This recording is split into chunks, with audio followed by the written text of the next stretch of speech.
ya ahangaha ni muri message za systeme y'iyi live streaming. Hano saa 9:44 ku itariki 27 z'ukwezi kwa gatatu 2025 nakiriye message imbwira ngo nakiriye point ibihumbi 10 kubera kujya kuri live streaming isaha imwe. Imagine buri saha ugiye kuri live streaming gukorera idolari rimwe ntabwo ari amafaranga make, ni amafaranga 1500 y'u Rwanda. Abagore n'abakobwa rero iyi live streaming yadushyize igorora.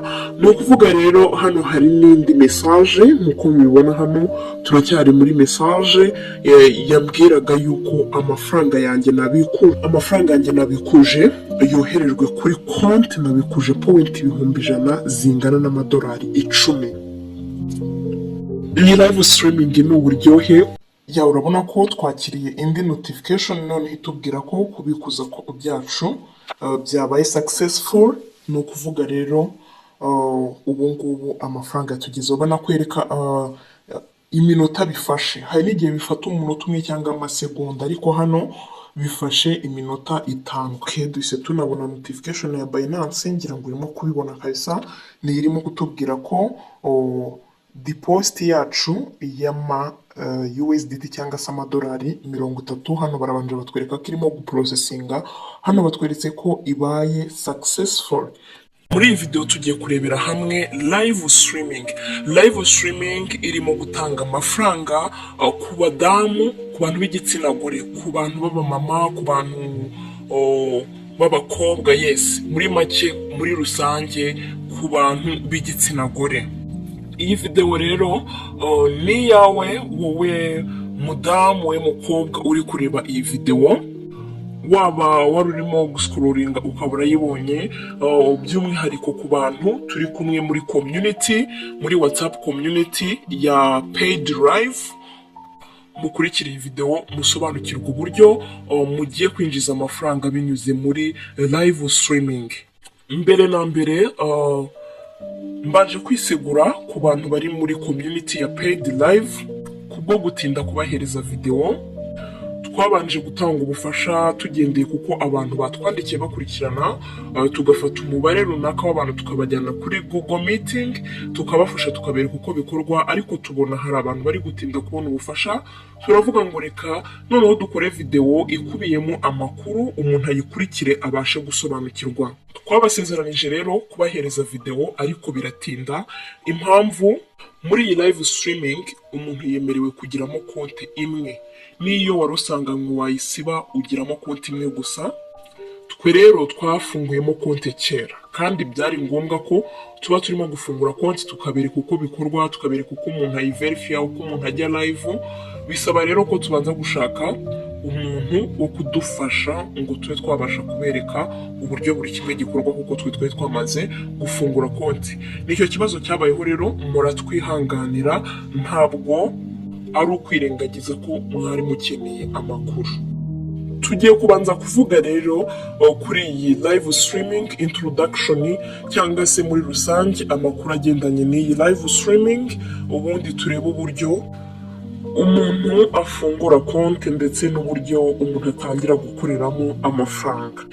Dear friend, aha ni icyitonderwa. Banza ukurikira introduction, umenye amakuru yibanze kuri iyi live streaming, ubone gufunguramo konti, ubone kugira ikintu ukora, kuko nutabanza ngo ukurikire amakuru cyangwa ugasimbutsa video, urageramo amafaranga ntuyabone kubera ereri uri buze gukora. Banza ukurikira introduction, no muri comment ya mbere ipininze ndetse no muri description twashyizemo ngo icyitonderwa. Banza ukurikire neza amakuru ubone gukomeza, kuko iyi live streaming hari abantu bajya bayijyaho ntibakoreraho amafaranga kubera amakosa amwe n'amwe kandi matoya baba bakoze kubera kudasobanukirwa. Banza ukurikire rero Smart Worker, amakuru twayabazaniye. Kurikira rero iyi video udasimbukije video, tugendane intambwe ku yindi kugira ngo utaza kubura amafaranga ukagira ngo live streaming ntabwo yishyura kandi amafaranga arimo. Ni ukuvuga rero byashoboka ko iyi live streaming usanzwe uyizi, ariko ukaba utazi ko yishyura, cyangwa se ukaba waranayigerageje ntiwishyurwe kubera amakosa amwe n'amwe wagiye ukora ariyo tugiye gusobanura, ndetse tugasobanura n'uburyo umuntu ayirinda. Ni ukuvuga ngo iyi ni live streaming ihemba abagore n'abakobwa nk'uko twabivuze, bagakorera bakajya kuri live. Mbese muri make umurimo bahemberwa ni ukujya kuri live. Hari live z'ibice bibiri zihemba abantu b'igitsina gore barimo gukoresha iyi application. Hari live y'umuntu ku giti cye, ndetse hari na live iriho abandi bantu itari iy'umuntu ku giti cye. Izo live zose iyo uzikoze mu buryo tugiye kugusobanura, ubona icyitwa point. Izo point nizo uvunjamo amafaranga ukayabikuza ndetse ukayakira kuri mobile money yawe cyangwa se kuri banki account yawe. Ikindi ushobora kwibaza ngo ese umuntu akuramo amafaranga mu gihe kingana iki? Iyi ni live streaming umuntu iyo yitwaye neza akoreramo amafaranga iminsi yose mu gihe kitarangira. Buri munsi umunsi ku wundi agakoreramo amafaranga. Ntibisaba igihe kinini, bisaba isaha imwe gusa cyangwa ebyiri ku munsi zonyine. Ntabwo ari nka za application ugenda ukicaramo umunsi wose. Ni application ukoresha cyangwa se niyo live streaming ukoresha mu minota yawe 60 cyangwa se mu minota yawe 120, amasaha 2 ukabukorera amafaranga. Ushobora kwibaza ngo ese ukorera amafaranga angana iki muri iyi live streaming? Tumaze kumva ko umuntu akorera amafaranga buri gihe, ese ukora amafaranga angana iki?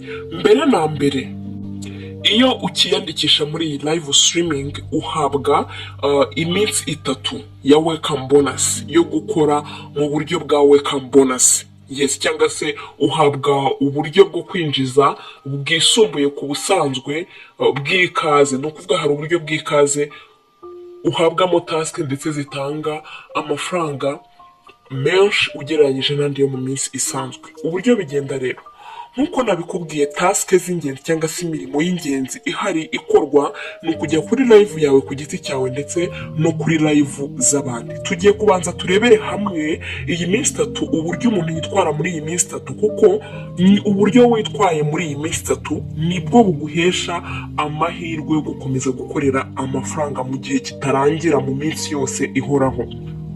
Hari amakosa rero umuntu aba agomba kwirinda muri iyi minsi 3 ariyo tugiye kurebera hamwe. Ni ukuvuga ngo mu minsi 3 ya mbere iyo ugifungura konte wemererwa kujya live, wemererwa kujya kuri live yo ku giti cyawe amasaha 2. Amasaha 2 ni live ujyaho wowe ku giti cyawe ugafungura kamera, wowe ukajya wireba muri kamera nta wundi muntu muri kumwe. Byashoboka ko hari n'undi muntu ushobora gutumira akakujoininga cyangwa se n'undi muntu ushobora kuza, ariko wowe live aba ari iyawe ku giti cyawe, nta wundi muntu muba muri kumwe. Mu minsi ya mbere 3 rero ugifungura konti uba wemerewe kujya kuri iyo live yawe amasaha 2. Buri saha ukinjiza point 10,000 cyangwa se $1. Dia $1 ni amafaranga menshi, kuko $1 rigeze ku mafaranga 1,500 y'u Rwanda. Urumva ugifungura konte mu masaha 2 yawe ya mbere 3,000, uwo mwanya uhita ubyinjiza by'amafaranga y'u Rwanda. Dia noneho izo ni task ziba buri munsi mu minsi 3 ya mbere. Hari umurimo wo kujya kuri live nk'uko twari tubivuze, live yawe ku giti cyawe. Ayo masaha 2 ugahabwa, buri saha ugahabwa point 10,000 n'indi saha nayo ugahabwa point 10,000, point 10,000 ni $1, ukabukura $2 angana n'3,000. Muri iyo minsi 3 ya mbere ibyo ni ibintu ukora buri munsi mu minsi 3 ya mbere. Muri iyo minsi 3 ya mbere nanone uhabwa task yo kujya kuri live za party z'abandi amasaha 2, nabwo buri saha ugakorera point 800. Ariko muri live y'abandi ho uhakorera n'ibyitwa coin. Turaza kureba akamaro ka coin muri iyi video nako twakavuzeho. Ntabwo ukorera point gusa mu gihe kuri live yawe ku giti cyawe, bwo ukorera point gusa, ariko point ni nazo zibikuzwa, ahubwo turera n'uburyo izo coin nazo zivunjwamo point nazo zikabikuzwa. Mwanyihanganira ntabwo ijwi rimeze neza cyane, ariko turagerageza. Ni ukuvuga rero izo ni task z'ingenzi ebyiri z'ingenzi ukora mu minsi 3 ya mbere. Nk'uko nabikubwiye, iminsi 3 ya mbere niyo iguhesha uburyo ukoze mu minsi 3 ya mbere cyangwa se uburyo witwaye, nibyo bituma system yo muri application ivuga ngo uyu mukobwa uyu mumama waje kuri iyi live ari tayari ariteguye kuko baba bakeneye umuntu uri active yiteguye gukora. noneho reka tumuhereza amahirwe akomeza akore, ntawe babuza gukora, ahubwo ni uko nyuma y'iminsi 3 ya mbere iyo utitwaye neza nk'uko turi buze kubireba ugabanyirizwa earning. ni ukuvuga rero iyo mirimo iba muri iyo minsi 3 ya mbere, wakibaza ngo ese umunsi utangira ryari ukarangira ryari? muri iyi application ntabwo umunsi utangira saa 6 z'ijoro, ni ukuvuga ngo umunsi utangira saa 12 z'umugoroba, akaba ari nabwo urangira. niba umunsi utangiye umunsi saa 12 z'umugoroba, ejo saa 12 z'umugoroba uba urangiye, hagatangira undi umunsi, urangira n'undi uhita utangira, nta pause igibamo. ni ukuvuga ngo nk'uyu munsi taske ku mugoroba w'uyu munsi, taske z'uyu munsi zari zihari ziba zirangiye. umva rero, iyo taske z'umunsi zagomba gukorwa amasaha arangiye utazikoze, ntabwo zimuka ngo zijye ku wundi munsi, ubwo ziragenda nyine. ayo ni amafaranga uba uhombye. ntabwo rero gukora amafaranga muri iyi live streaming bitwara amasaha menshi, niyo mpamvu ugomba kwitwararika ukamenya ngo ese taske z'umunsi banakwereka amasaha abura, ese taske z'umunsi ko ziri burangire saa 12 z'umugoroba, nkaba mfite gukora live yanjye amasaha 2, ese ndayakora sange kugira ngo ziriya ari amasaha ataza kurangira izi taske ntarazikora, nkaba misinze cyangwa se nkaba mpombye aya mafaranga. ayo ni amataske rero umuntu agenda akora mu minsi ya mbere. ni ukuvuga ngo iriya minsi 3 ya mbere ijya kurangira umuntu afite point ziri mu bihumbi 70 zingana n'amadolari 7 usanga biri mu mafaranga y'u Rwanda 11,000 mu minsi 3 gusa dia 11,000 hafi na 500 gutyo, iyo taske zose wazikoze neza nta nimwe usimbutse.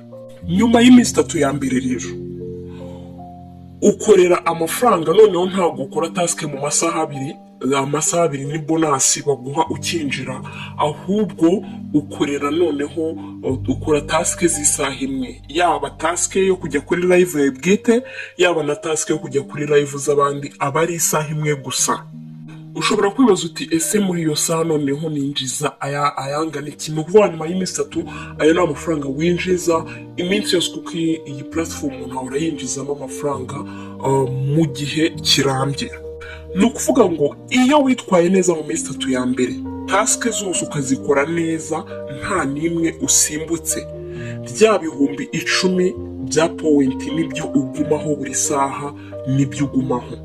ariko iyo wakoze amakosa tugiye kurebera hamwe, uramanuka ugasigara ku isaha urimo kwinjiza 1000.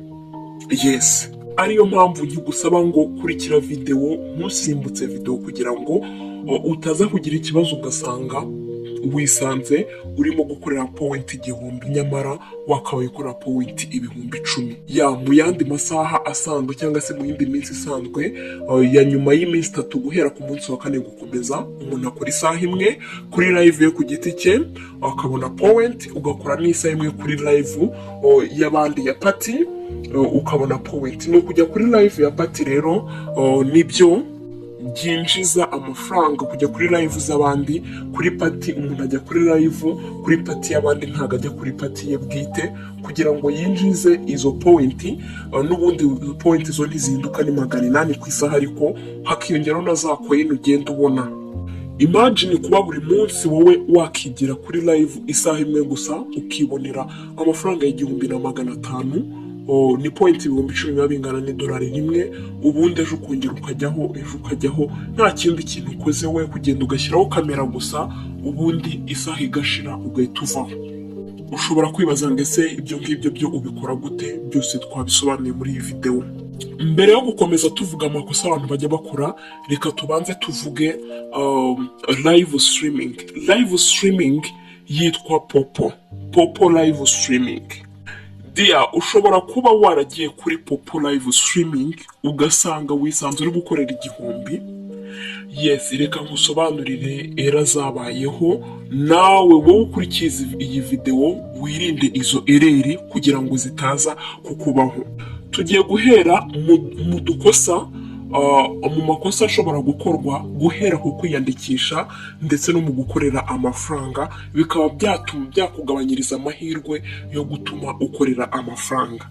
ereri ya mbere, hari umuntu wumva izina rya live streaming akaba agiye kuri Play Store warayidawunilodinze, icyo gihe izo powenti za welcome ntazo ubona, ahubwo uragenda ugakorera amafaranga uhereye ku 1000 gusa kuri powenti 1000.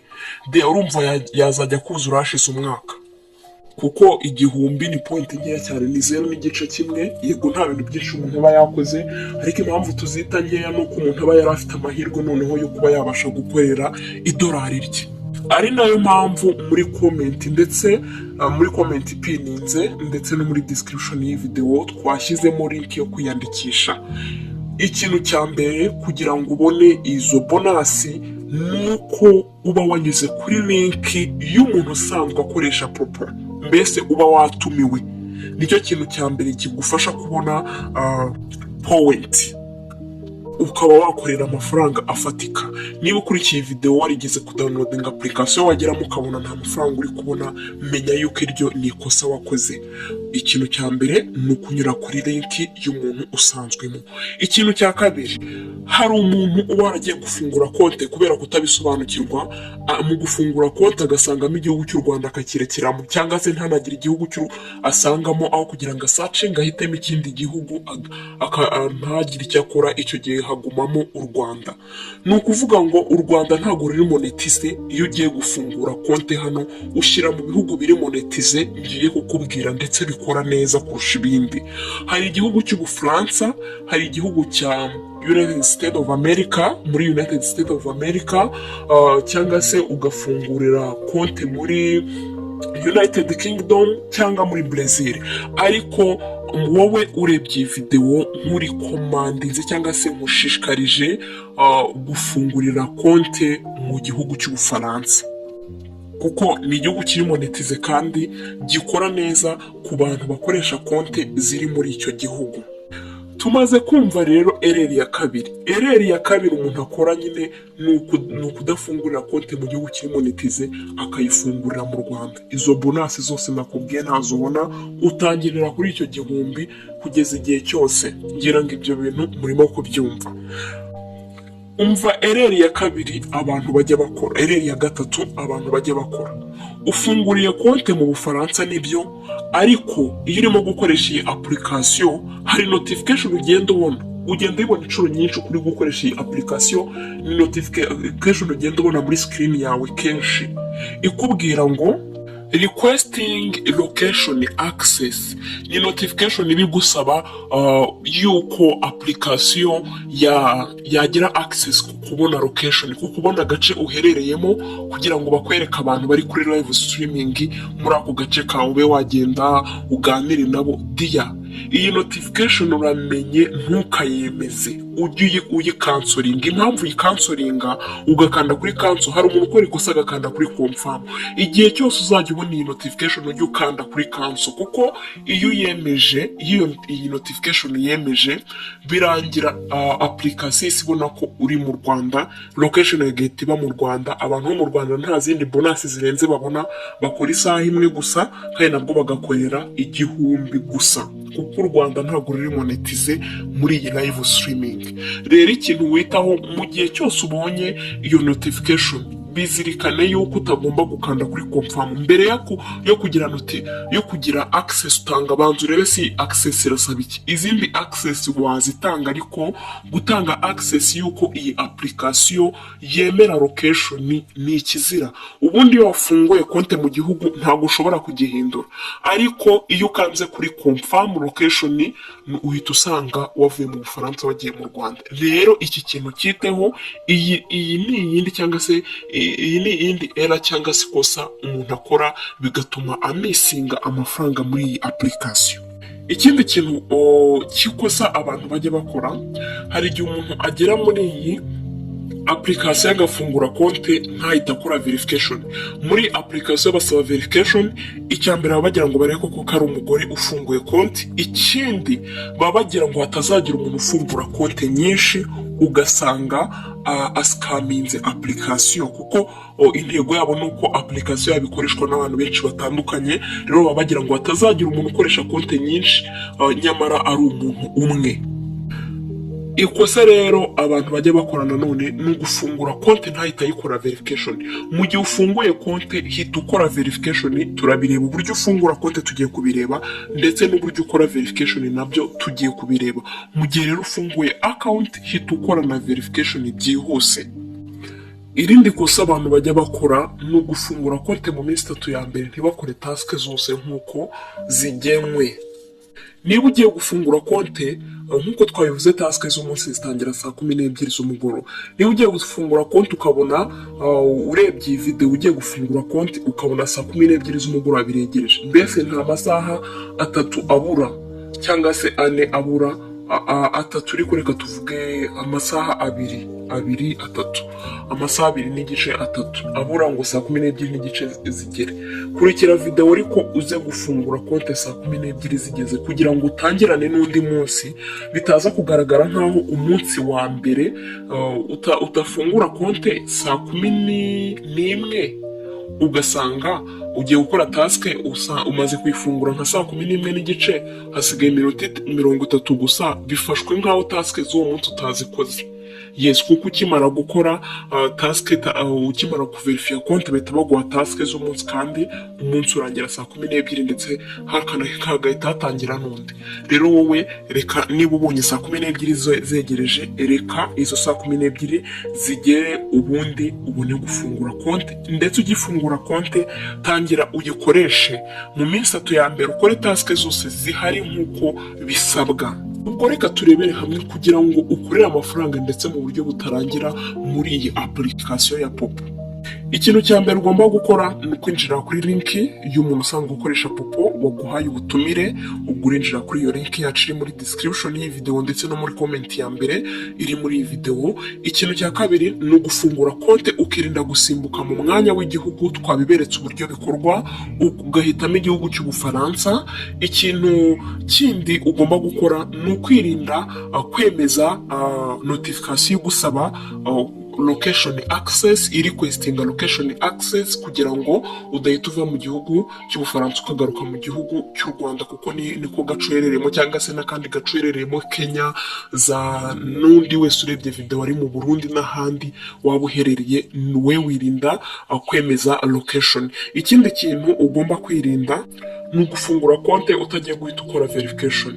Ikindi ukirinda gufungura konti ubona amasaha ya task y'umunsi agiye kurangira kugira ngo utangirane n'undi munsi. Ikindi ukirinda mu minsi 3 ya mbere kugira task usimbuka muri zira task ebyiri, task by'umwihariko task yo kujya kuri live streaming yawe bwite. Wenda iraya party ushobora kuyisimbuka, ariko nabwo ntugomba kuyisimbuka gukorega n'amafaranga ubuhombye, ariko task ya live streaming yawe bwite ntugomba kuzisimbuka, ugomba kuzikora neza. Ubundi nta kabuzi ibyo byose ubyubahirije, iminsi 3 ikarangira uguma kuri bya bihumbi 10 byawe by'amapointi buri saha. We isaha imwe gusa ugahita winjiza icyatanu ukabura gitsindiye.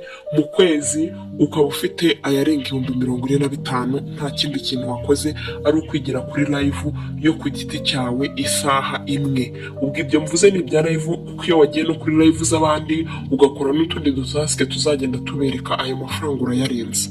Ushobora kuzakora task zo mu minsi 3 ya mbere neza, ukabona ku munsi wa 4 uhawe bari kukwereka ko nugiye kuri live isaha imwe uri bukorere point 2,000. Utazahita ubireka, uzahita ugenda ujye kuri live. Izo point uzikorere iyo system ibonye ko uri active, bahita bakuzamura n'ubundi bakagusubiza kuri bya bihumbi 10 byawe. Icyo witaho nuko iminsi 3 ya mbere uyikora neza. Iyo utayikoze neza dear friend, rwose uba watakaye. Turasobanuye, dufashe umwanya utari muto kugira ngo dusobanure neza, hatagira umuntu winjiramo ugasanga abuze amafaranga kandi yinjiyemo tumubwira ko amafaranga arimo akagira ngo byari amabeshyo kandi ibintu byizewe. Popo Live irizewe, tuyikoreraho amafaranga igihe kitari gitoya. Noneho rero reka dukurikire video turebe uburyo umuntu yandikisha, uburyo umuntu atangira gukorera amafaranga. Noneho next video turahita tureba n'uburyo umuntu abikuza amafaranga. Ikintu cya mbere uri bukore mu kwiyandikisha, urafungura link iri muri description y'iyi video no muri comment ya mbere irimo, muri comment ipininze. ugifungura link uragera kuri page imeze gutya. Ikintu uri bukore urakanda hano handitse download immediately. Ugikanda kuri download immediately urahita ubona uburyo bwo kudownloadinga application. Urahita ukanda hano handitse install, ubanze westare application. Ugikanda install urategereza ibe installed muri telefone yawe. Application ikimara kwiyestara urahita ukanda open hano uyifungure. Application hano irimo gufunguka, nuko nguko ifunguka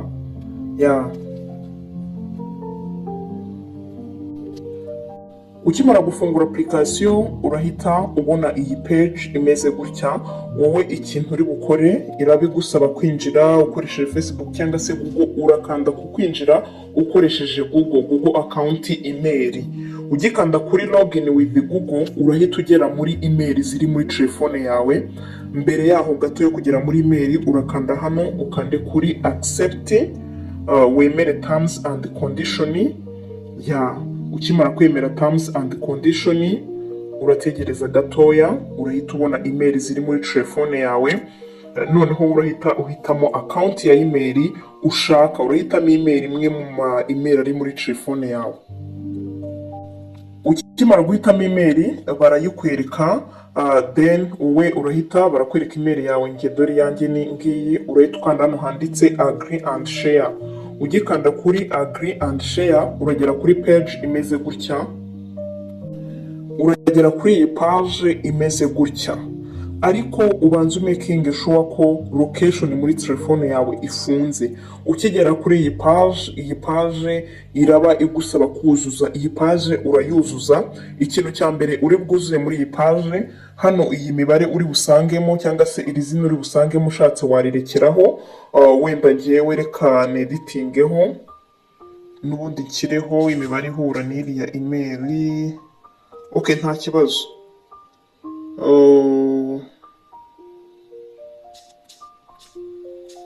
Okay, noneho urahita uza hano hari imyaka uhakore.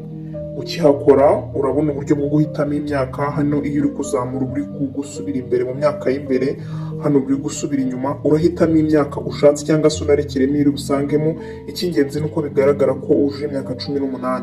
Wenda reka twebwe duhitemo wenda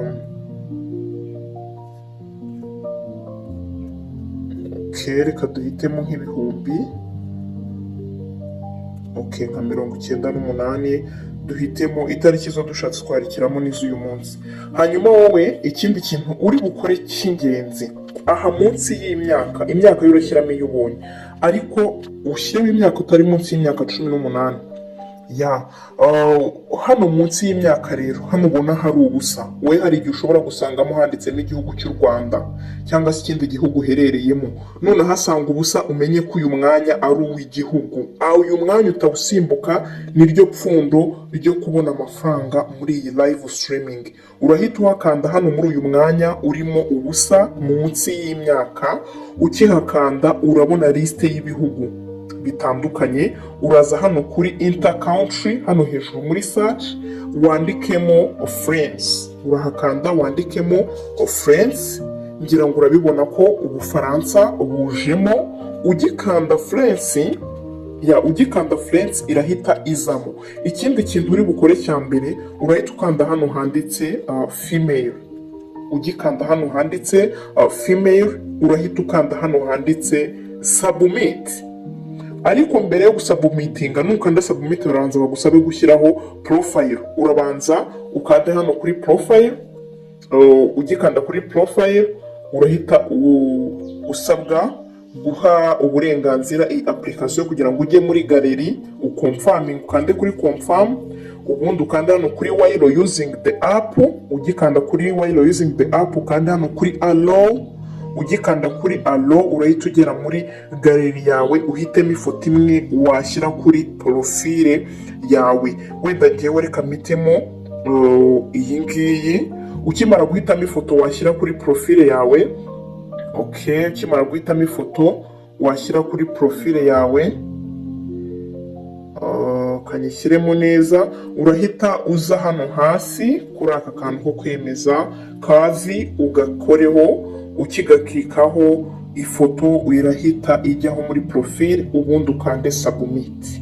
Ugikanda submit ni ukuvuga ngo ubu ngubu uraba umaze kwiyandikisha muri iyi live streaming. Hano baratangira bakwereka uburyo wabonamo income, urakanda kuri aka kantu k'agakubo, ibi ngibi ubikuremo kuko ntabwo ari byo byibanze. Hano umuntu wamaze kwiyandikisha, hano bakwereka uburyo wakorera amafaranga, ntabwo uri bukanda hano kuri earn points now, ahubwo urakanda hano ku gakubo ubikuremo. Hano rero uba umaze kwiyandikisha. Hano bagusaba rero kwemerera iyi application kubona location yawe. Ahangaha utahakora uramenye ntuhakore, kuko iyo uhakoze hano, iyo uhakoze location yawe bahita babona kuri mu Rwanda cyangwa se mu kindi gihugu utari muri France. Kandi impamvu twifashishije France ni uko iri mu bihugu biri monetize muri iyi live streaming. Urakanda cancel, ntukande confirm. N'ibizajya biza muri no jambo rizamo kenshi ujye ukanda cancel. Hano rero uba umaze kwiyandikisha. Ukimara kwiyandikisha, mbere yo kugira ikindi kintu icyo ari cyo cyose ukora, ubanza gukora verification. Nkuko twabibonye muri introduction, task z'ingenzi ari nazo tugiye kwibandaho cyane muri iyi video, ni task zo kujya kuri live streaming yawe bwite, kuri live yawe bwite, ndetse na task yo kujya kuri live ya party y'abandi bantu. Hanyuma wowe uraza ukande hano handitse live. Aha handitse live ngira ngo urimo kuhabona. Ugikanda hano handitse live, making sure ko uri kuri iyi page. Hano hari utuntu tugiye dutandukanye twinshi, wowe making sure ko uri kuri iyi site ya live, ubundi uzukanda hano kuri live. Ugikanda kuri live, barahita bagusaba kuverifia face yawe, face authentication, kuko utarakora face authentication ntabwo wajya kuri live. Hano baba bagira ngo hatagira umuntu ukora konti nyinshi. Hano nta ID isabwa, nta rangamuntu isabwa. Hano igisabwa ni face authentication, gushyiramo isura kugira ngo barebe neza ko nta muntu uzakora konti nyinshi mu rwego rwo kubasikama. Hanyuma wowe rero ikintu ukora, hano ikintu cya mbere bakubaza ni ugushyiramo ifoto yawe usanganye muri galeri, ubundi ugakora face authentication, ugahita ujya live ugatangira gukorera amafaranga. Biroroshye cyane, reka tubirebe. Wowe ukigera kuri iyi page, uraza ukanda hano handitse upload a photo of yourself. Ukihakanda urahita ugera muri galeri ya telefone yawe, uhitemo ifoto imwe igaragara neza. Yes, njye mpisemo iyi foto nk'uko ubibona. Iyi foto iragaragara neza, kangerageze. Okay, urahitamo ifoto imwe muri zo. Ukimara guhitamo ifoto imwe muzo ufitemo, hano haraba hakurikiyeho face authentication. Ni ukuvuga ngo hano hari upload, urabona hagiye akantu k'akazi, harangiye. Tugeze hano kuri face authentication. Gukora face authentication, urakanda hano munsi ya upload photo of yourself, hano handitse start to certificate. Ugikanda start to certificate, urahita ubona akaziga, uhagarare neza uri ahantu hari urumuri. Niba ubikoze nijoro, niba ugiye gukora verification ari nijoro, uba uri ahantu hari itara hagaragara neza. Niba verification uyikoze ari ku manywa, umaking sure ko ahantu uri nyine hari urumuri hagaragara, kuko iyi application muri verification ikenera urumuri. Noneho ushyiremo isura yawe, making sure ko igaragara. Reka turebe uburyo uverifia face. Ugikanda kuri start certificate, urashyiramo isura yawe neza, uyishyiremo neza, ushyiremo isura yawe neza. Barajya bakubwira ibyo ukora, bakubwire ngo humbya amaso. Yes, bakubwira byinshi bitandukanye ukabikora. Hari igihe mu gukora face verification ubwirwa aya magambo: internal error 5,000, cyangwa se device detected 6,000. Ni ukuvuga ngo wowe iyo bakubwiye gutya internal error, ikintu ukora urongera ugakanda hano kuri upload photo of yourself, ubundi ukongera ugakanda hano handitse start to certificate. Ahangaha kuri start to certificate ukongera ukahakora. Ni ukuvuga ngo iyo byanze, dore ikindi kintu ukora, ujya muri application yawe, ujya muri application ziri muri telefone yawe, ugasearchinga popo, ukayikandaho n'urutoki ukarekeraho, ukabona rino jambo ryanditseho app info. ukarikoraho. Ukirikoraho uhita ugera muri setting za application. Noneho ukaza ugakanda hano handitse storage and cache. Wamara gukanda storage and cache uhita ubona hasi ahanditse clear cache. Ugakanda hano handitse clear cache apana clear storage. Ukanda kuri clear cache, ni ukuvuga ngo noneho ugahita ufunga application kongera ukayifungura. Noneho ikindi kintu ukora ukimara gukiriyaringa amacaches, uhita uza kuri buto. Hari akabuto kameze nka rectangle muri telefone umuntu akora agahita abona application zose yari yinjiyemo bitewe n'ubwoko bwa telefone yawe. Noneho wowe uhita uzamuramo n'urutoki cyangwa se ugakanda hano kuri delete, ukadirectinga hano kuri Popo Live, cyangwa se ukazamuramo n'urutoki kavamo. Ubwo uyifunze noneho ukongera ukayifungura.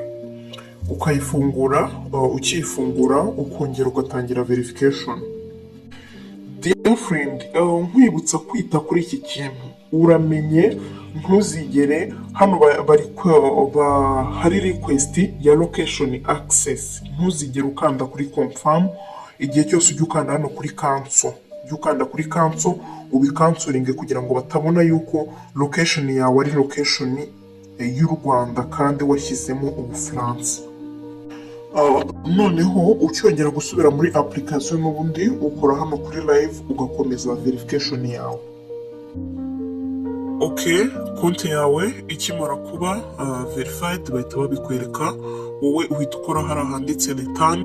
Turahita tugera kuri iyi page. Ni ukuvuga ngo iyi page iba ikwereka abantu bari mu gace uherereyemo, icya gihugu wemejemo. Dear friend, nkwibutsa kwirinda cyane gukora kuri location mu gihe bari kugusaba kwemeza location ngo wemerereye application ibone location yawe, kuko iyo uyemereye hari abo byagiye bibaho wafunguye konti ushyizemo friends, uyemereye location, konti ihita igaruka mu Rwanda automatically kuko application ihita ifata location yuko uri mu Rwanda. Wowe rero wirinda cyane iyi notification ya location izamo inshuro nyinshi cyane. We wirinda gukanda kuri confirm, ahubwo buri ko ijemo ugakora kuri cancel ukabikansoringa. Hanyuma rero dusubiye hano kuri iyi page, hano bakwereka abantu bari live. Aba ni abari kuri live zo ku giti cyabo. Izi ngizi ni topic baba bashyize kuri live zabo, nuko nguko biba bimeze. Noneho rero mbere yo kugira ibindi dukora, ni ukuvuga ngo tugiye gutangira task yaba iyo kujya kuri live. Turebera hamwe uburyo umuntu ajya kuri live ye ndetse n'uburyo wajya kuri live z'abandi. Ariko tutaragenda, hano hari buto, hano hasi hari buto zigiye zitandukanye. Reka tubanze dusobanure ngo izi button ziri hasi, reka tuzite button, zivuze iki. Uko ari 5, 1, 2, 3, 4, 5. Ni ukuvuga ngo duhereye kuri iyi ya mbere, iyi iri mu kabara k'ubururu niyo page twakozeho. Iyo ukozeho kuri page ihita ijya mu kabara k'ubururu. Yes, iyi iri mu kabara k'ubururu iyo niyo page uburiho. Hano mu kabara k'ubururu ni live, hano bakwereka bari live mu gace uherereyemo. Hano noneho kuri buto ya kabiri, kuri aka kantu kameze nk'agakombe gahengamye, ni ku bantu bari kuri party, noneho bakoze party nyine bari kuri live noneho rusange zirimo n'abandi bantu. Noneho hano hari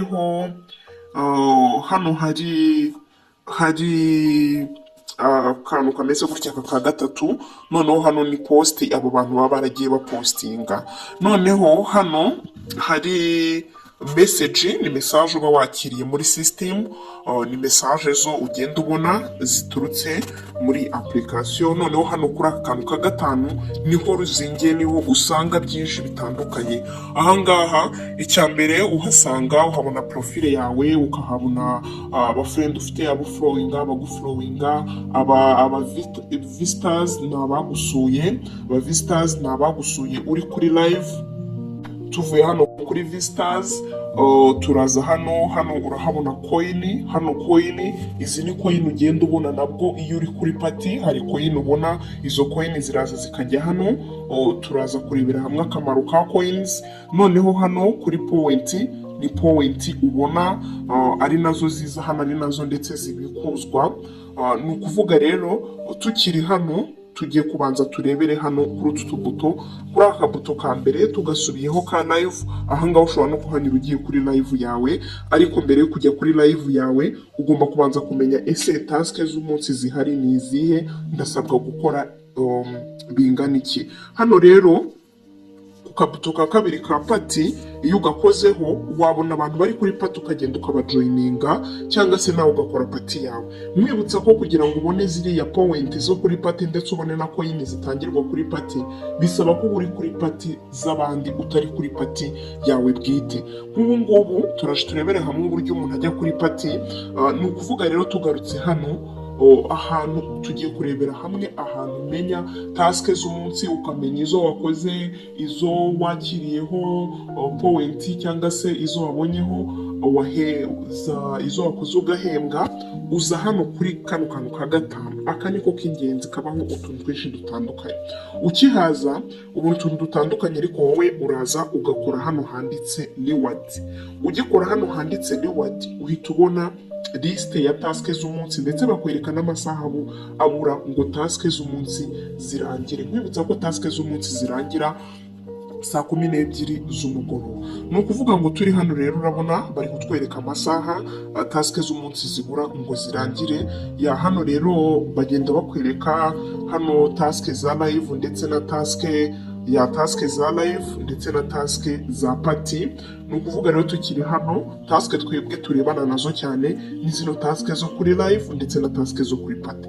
Task zo kuri live ni izi ngizi baba bakubwira ngo jya kuri live iminota 60 ubone point 10,000, wongera ujye hindi 60 120 ubone izindi point 10,000. Ibyo twanabisobanuye muri description. Nkwibutsa ko wita ku gukora neza izi task mu minsi 3 ya mbere, kugira ngo nyuma y'iminsi 3 ya mbere ukomereze kuri iyi bonus yawe itamanuka.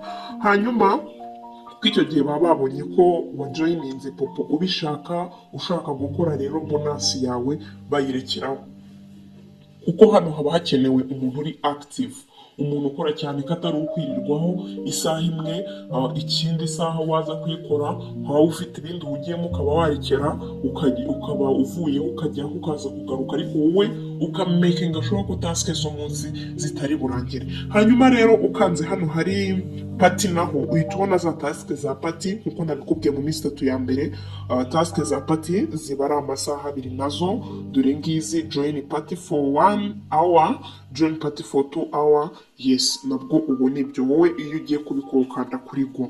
Hano rero tugaruke kuri live, tugiye kujya kuri live. Uraza hano kuri live ukareba iyi task y'iminota 60, ugakanda go. Ugikanda kuri go uhita ugera kuri side yo kuba wakemererwa gukora live yawe, ariko mbere barabanza bakakwaka permission. Ariko hano permission bakwaka, permission zose ntabwo zikonfirm. Wibutsa ko permission utagomba gukonfirma ari ya location. Hano permission ukonfirminga ni permission ya kamera ndetse na mic, baraje batubaze na micro.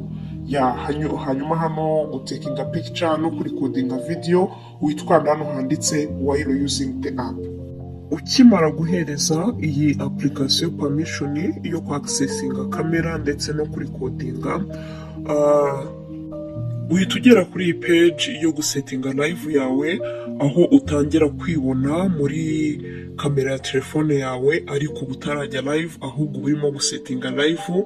Icya mbere ubona cover yawe hano hejuru, hano ubwo washyiraho cover wayihindura, ariko ntiwashyiraho cover y'undi muntu. N'ubundi uramutse uyihinduye washyiraho ifoto yawe nyirizina. Hanyuma uhita ubona hano handitse enter the live content, kwinjizamo content ya live. Ushatse washyiraho make friend, chatting n'ibindi, ariko hano reka dushyire mu chatting. ukimara gusetinga ibi, ikindi kintu witaho ni ukureba hano hasi ko hemejwemo live, hatemejwemo pati. Noneho uhita ukirika hano handitse go live. Ugikirika go live, ubu ngubu uba ugeze kuri live. Ubu ngubu live streaming ubu yitangiye. Ikintu witaho cyane iyo uri kuri live ni ukudakura isura yawe muri kamera, cyangwa se ngo kamera yawe izemo abantu benshi. Niba urimo gukora live streaming ari nijoro, making sure ko uri ku rumuri. Niba ubonye wenda umuriro ubuze cyangwa se ugiye ahantu hatabona, udafite uburyo bwo kugaragaza urumuri, ba ufunze live ubundi uze kugaruka, kuko iyo ugarutse ukomereza ku minota wari umaze kuri live, ntabwo byongera ngo bitangire. Kereka iyo utinze hagatangira task z'undi munsi, ubwo task z'uwo munsi wari uriho ziba zigucitse. Wowe wita ku kuba task zitari buze kugucika saa 12 z'umugoroba. Nkwibutsa ko task z'umunsi ziba zirangiye ndetse hatangiye na task z'umunsi mushyashya. Hanyuma wowe rero uguma muri kamera gusa, nta yindi task. Isaha igashira muri iminsi 3 ya mbere. Nkwibutsa ko ukora amasaha 2, wazikorera rimwe cyangwa se ukabanza ugakora imwe ukaza gukora indi. Wenda ubaye udafite umwanya uhagije, ariko ubaye ufite umwanya uhagije, amasaha 2 ntabwo ari menshi, wayakorera rimwe. Iyo uri hano kuri live ushatse wafunga mikro kugira ngo n'umuntu uri buceho atumva abantu bari kuvugira muri mikro yawe. Ushatse wafunga mikro, niba ari filime wari uri kwirebera wenda ugakomeza ukayireba, ariko bikagaragara ko uri kuri kamera utigeze uva muri kamera. Nuko nguko ufunga mikro yawe. Ikindi, iyo ushaka kureba igihe umaze kuri live, ukanda hano hasi hari uturongo 3 dutambitse. Ugikanda kuri utu turongo 3 dutambitse, ukajya hasi, uramanuka hasi gato, ukareba hano haba handitse reward. Hano haba handitse reward, bahita bakwereka iminota umaze kuri live. Ujya hari reward ukamakinga sure ko uri kuri live, ukareba, uhita ubona iminota umazeho, ukabona ubwo ngubwo n'isigaye. Iyo iminota wari umazeho ariyo wasabwaga, niba ari iminota 60 ukaba uyimazeho, hano hari 60, baba bakwereka ko ari 60 kuri 60.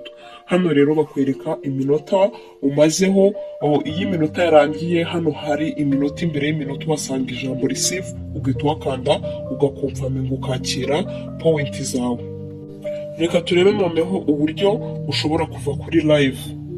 Wenda iminota wawe ugombaga kumara kuri live urayimaze, urashaka kuvaho, cyangwa se ugiye kwitaba telefone, cyangwa se ugiye kuvugisha umuntu urashaka kuba uvuye ukaza kugaruka, cyangwa se hari n'ibindi ugiye kuvugiyemo urashaka kuvaho ukaza kongera kugaruka. Icyo witaho ni uko task z'umunsi zitari buze kurangira udakoze.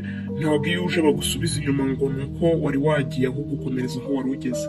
Kuvaho ukanda hano kuri aka kantu k'agakubo, bakakubaza ngo uri sure ko ushaka kuva kuri live, ugakanda confirm ugahita uvaho. Reka tuveho noneho turebe n'uburyo winjira kuri live ya party, ukajya gukora live ya party, ukajya gukorera task, nabwo ukabona income.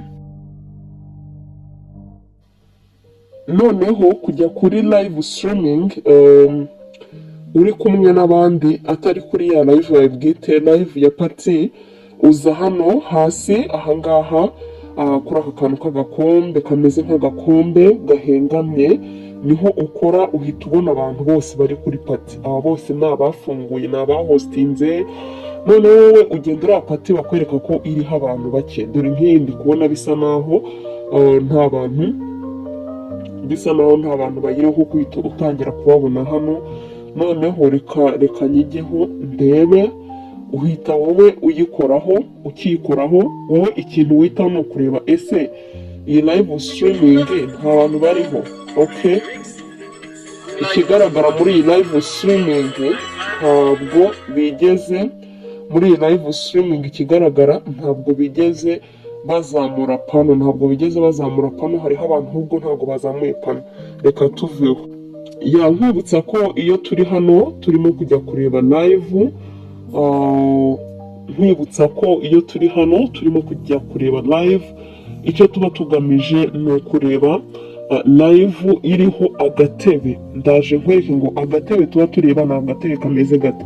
reka tujye nko kuri iyi turebe, wowe urakomeza ukamanuka, si ngombwa ngo ube ubazi, wowe icy'ingenzi ugenda kureba ni live stream.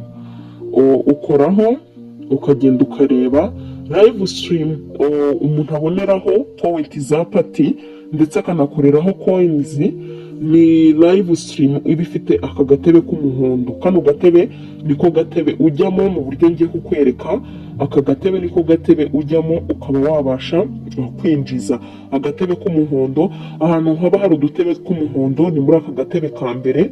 Aka ka mbere ko kaba ari aka hoster, aka ka nimero ya kabiri, nimero ya gatatu na nimero ya kane. Tuno dutebe turi nitwo tuba turimo wakicaramo ukabona ugakorera point, ukabona point. Ni ukuvuga rero wowe ikintu cya mbere ukora ukigera hano urabanza ukareba ese ntabwo udutebe tw'umuhondo twashize.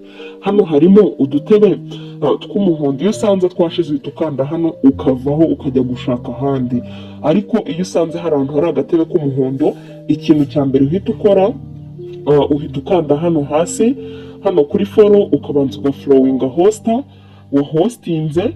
Wamara kumuflowinga noneho ugahita ukora mu gatebe, uhita ukora mu gatebe nta kindi kintu, wowe bahita banabikwereka ko umuflowinze. Noneho wowe nta kindi kintu ukoze, uhita wikorera mu gatebe. Ugikora mu gatebe uwo mwanya uhita ugeramo, ukanda mu gatebe gusa. Ubu ngubu twakanze mu gatebe, twanageze mu gatebe. Noneho ikintu ukora ukigera kuri iyi ntuze, wowe ukanda hano kuri mikoro, ugafunga mikoro kugira ngo udasakuriza abo muri kumwe. Ubu ngubu mikoro yacu irafunze. Ubu twageze kuri pati, ngira ngo ubonye uburyo ugera kuri pati. Ni ibintu biba byoroshye cyane, byoroheje cyane kugera kuri pati, bi so simple. Hanyuma rero ubu twageze kuri live ya pati. Noneho iyo uri hano kuri pati, ubwo utegereje ya masaha yawe mu minsi 3, nkwibutsa ko kuri pati mu minsi 3 ya mbere uhajya amasaha 2, ariko mu yindi minsi isanzwe biba ari isaha imwe, no kuri live bwite ari isaha imwe. Hano rero ubwumva wowe nibwo ugitangira, uracyari mu masaha 2. Noneho wowe iyo ukiri hano hari n'izindi point ugenda winjiza, izindi coin ugenda winjiza ku ruhande. Akamaro ka coin ushobora kuzikoresha ukina game. Tuzabirika uburyo umuntu akina game z'amahirwe bita gambling, zo kugambolinga, umuntu akaba yakorera point. Hano rero ni akamaro kandi ka coin katari ugukina game, nuko ushaka kuzihereza mugenzi nawe akaziguha, zigahita zijya kuri point zawe. Mbese muri make ziriya coin hano habikuzwa point gusa, ntabwo coin zibikuzwa. Coin zikoreshwa mu gutanga gift cyangwa se mu kuba umuntu yagambolinga, yakina game zigiye zitandukanye zibamo hano, nabyo tuzabibereka. Ariko ni ukuvuga ngo coin hari uburyo wazibikuzamo. Uvugana na mugenzi wawe ufite coin nk'izo ufite, ukamuhereza coin, urugero ni 10,000, nawe akaguhereza 10,000. Iyo uzimuhaye zijya kuri point ze, kuri balance ya point, akaba yazibikuza. Nawe yaziguhaye zijya kuri point zawe, nawe ukaba wazibikuza. So rero hano hari uburyo ubonamo izi coin. Urabona aka kantu k'aka box kari hano hejuru, aka ngaka karimo kubara. Aka ka box karimo hano hejuru kari kubara, niko uboneraho point. Urabona karacyabara, iyo hasigaye 0 uhita ugakanda ukabona point. Reka tube turetse gato gasigariho 0 turebe nk'uko ubibona rwose. Kaba kagenda iminota yibara, ya buri ko iminota irangiye uhita ugakoraho ukakira point.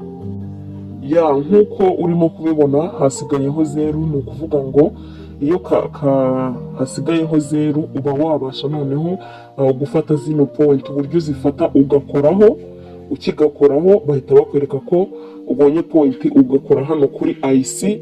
Hari n'igihe usangaho hano kuri IC usangaho receive, ugakanda kuri receive.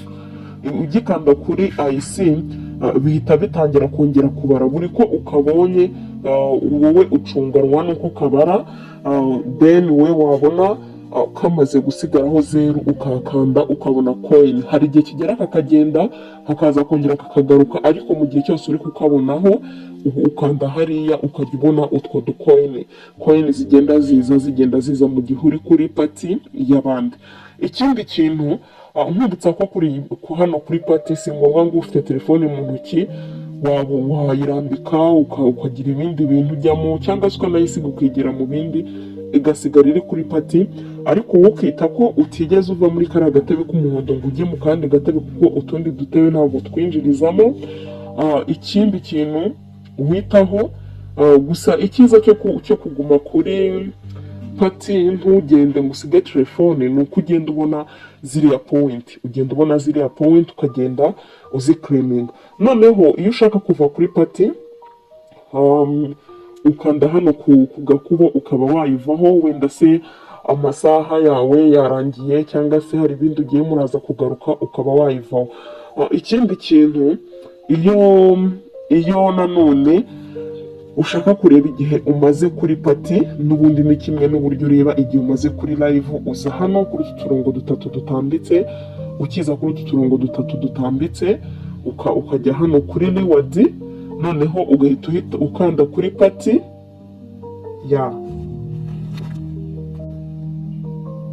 noneho ugikanda kuri pati uhita noneho ubona igihe umaze kuri pati. Njyewe urabona ko bari kunyereka ko mazeho iminota 18, iyo hano bimaze ku minota 60, nanga ku 120 mazeho 18. Iyo bimaze kuzura imbere hano hari ibi by'iminota uhasanga receive, ugahakanda ugahita wakira point zawe, biba byoroshye cyane. Noneho rero reka tuve kuri pati, tubonye uburyo umuntu ajya kuri pati n'uburyo umuntu areberaho iminota asigaje, n'uburyo umuntu agenda abona coin zibonekera kuri pati.